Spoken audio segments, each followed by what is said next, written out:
Classificação indicativa. Livre para todos os públicos.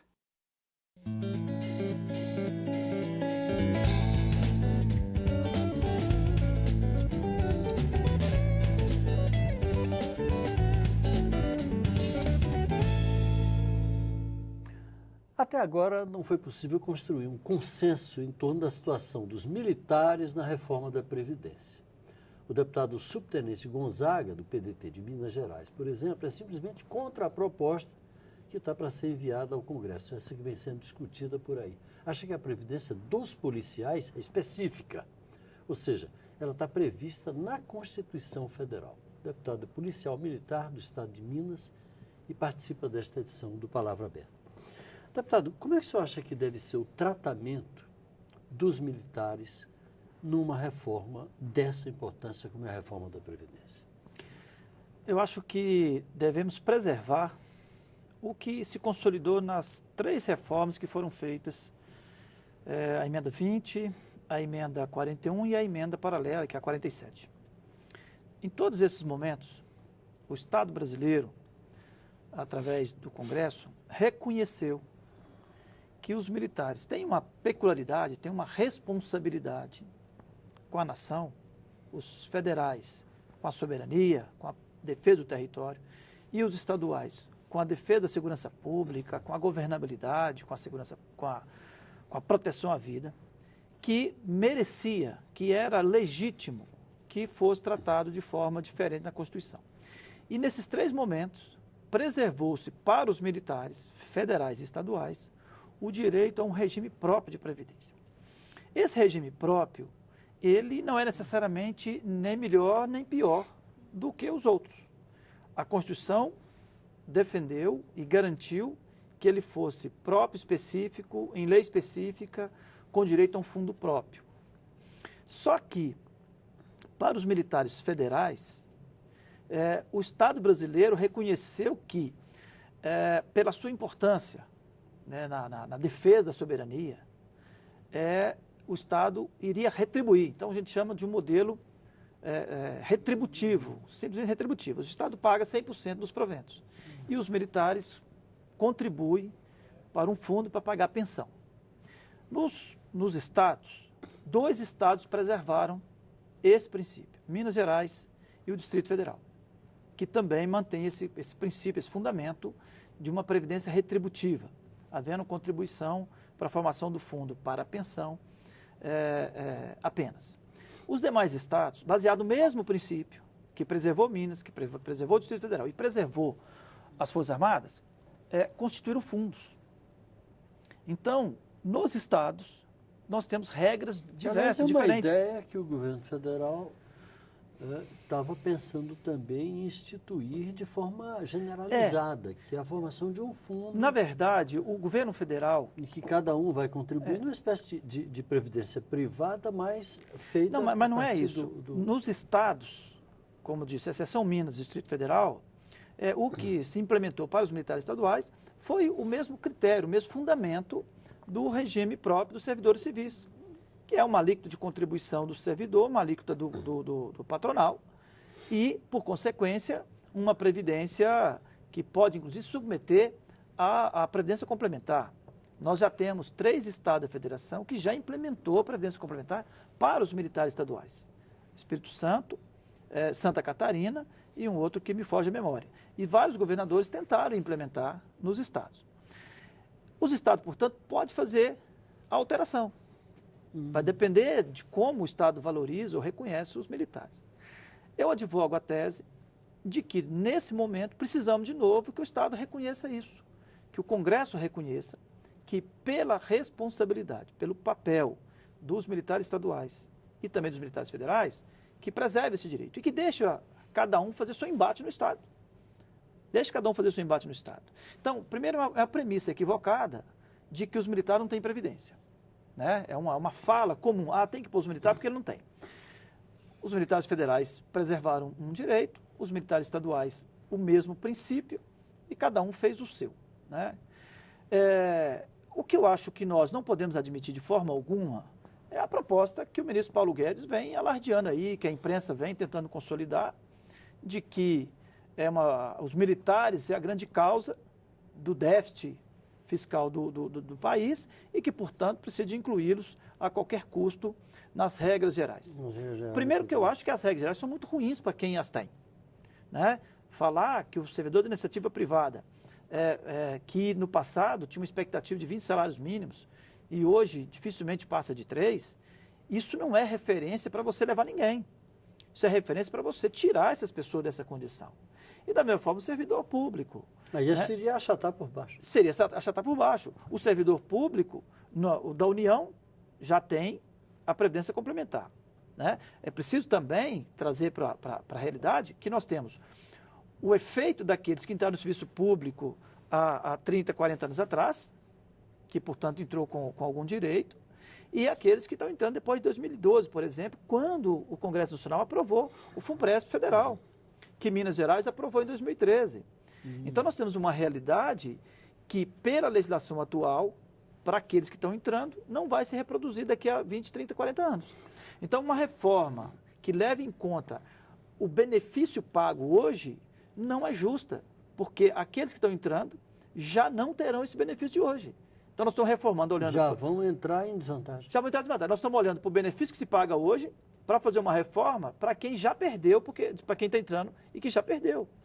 Agora, deputado, a participação dos militares nesse governo é muito expressiva. O que o tornou os militares, assim, quase que, na questão da Previdência, uma coisa simbólica. Os militares têm que dar o exemplo. Também eles devem contribuir, devem participar do regime geral, etc, etc. Eu ouvi muito esse tipo de argumento. Como é que o senhor avalia isso? Primeiro que o Bolsonaro não fez campanha prometendo reforma da Previdência. E muito menos para os militares. Bolsonaro teve nos militares a maior rede organizada da sua campanha. Eu sei que teve uma participação fenomenal da sociedade, porque senão não teria ganhado. Mas a maior rede organizada de apoio ao Bolsonaro, nas primeiras viagens dele, quando ele ainda era pré-candidato lá atrás, a maior rede dos militares. Ele não fez campanha defendendo a agenda da reforma. Ele fez a campanha com a agenda do combate à corrupção e da melhoria da segurança pública. Então, os militares que participaram da sua campanha não participou para ser sangrado. Por outro lado, nós ainda não ouvimos do próprio Bolsonaro qual que é a proposta dele. Até agora nós ouvimos de alguns generais que estão no governo e do ministro Paulo Guedes e do Rogério Marinho, né? Que a mídia, de um modo geral, está consolidando.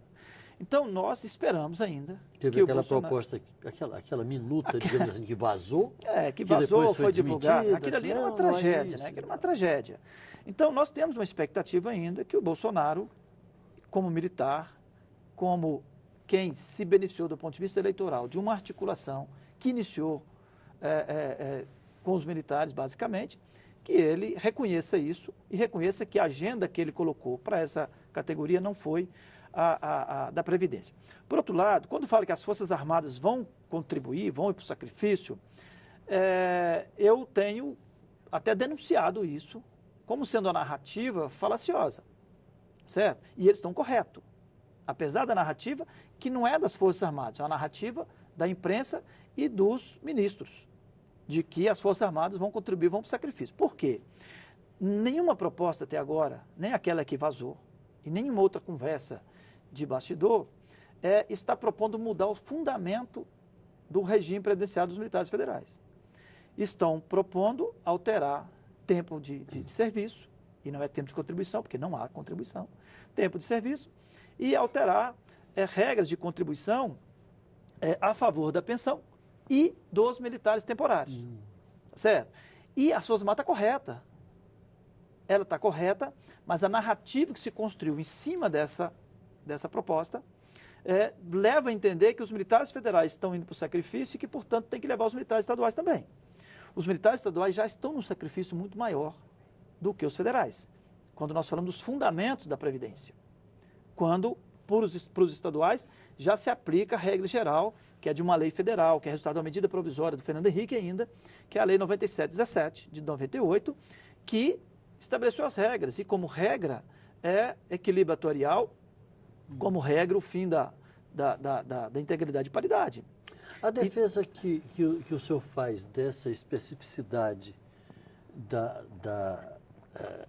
da questão da previdência dos militares nos estados, o senhor considera as diferenças regionais? Por exemplo, o custo de vida num lugar, sei lá, do interior do Nordeste, do centro-sul do país, são totalmente diferentes. Eu não faço porque a realidade salarial nas diversas regiões é diferente. E é sancional, certo? Vou te dar um exemplo de Minas Gerais, de onde eu trago as minhas experiências de vida.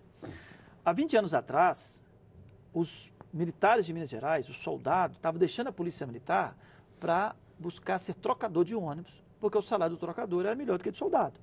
O sargento deixava de ser sargento para ir ser motorista de ônibus, para trabalhar na Fiat, para fazer concurso na Polícia Rodoviária Federal, na Polícia Civil, porque o salário não compensava. Nós chegamos à situação de miséria mesmo, de fome, isso lá em 97. De lá para cá nós tivemos melhorias. E, por exemplo, naquela época a gente perseguia o salário, por exemplo, dos policiais do Espírito Santo. Hoje o salário do Espírito Santo está uma miséria. O de Minas Gerais está melhor do que o deles. Ninguém garante como estará o salário de Minas Gerais daqui a 10, 15 anos. Então, por isso que nós não podemos abrir mão de regras de aposentadoria baseado numa política remuneratória, que no Rio Grande do Sul é de um jeito, amanhã pode ser a melhor e de Minas Gerais pode ser a pior. Então, é um equívoco nós defendermos a reforma da Previdência ou admitirmos entrarmos na reforma nessa perspectiva por conta de uma política remuneratória momentânea. Uma política de carreira momentânea. Porque nós podemos ter hoje uma regra de carreira boa e daqui a 10 anos ter a pior. Estagnar a carreira, não ter promoção, certo?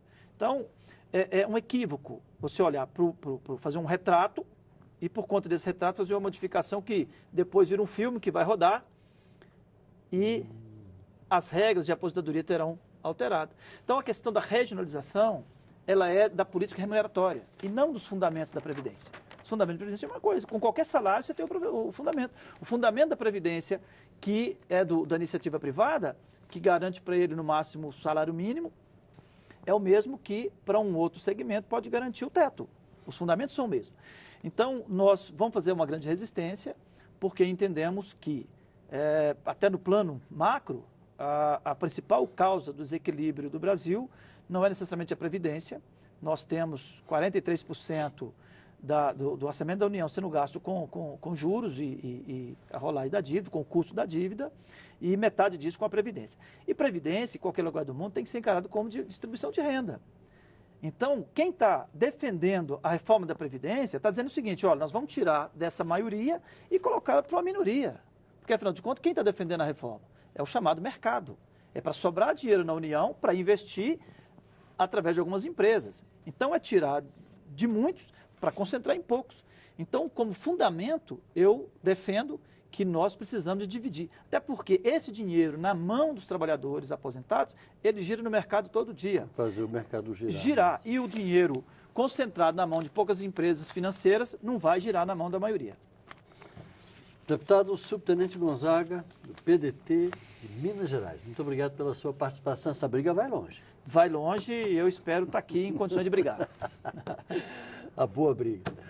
A você de casa, obrigado pela audiência. Um grande abraço e até a próxima.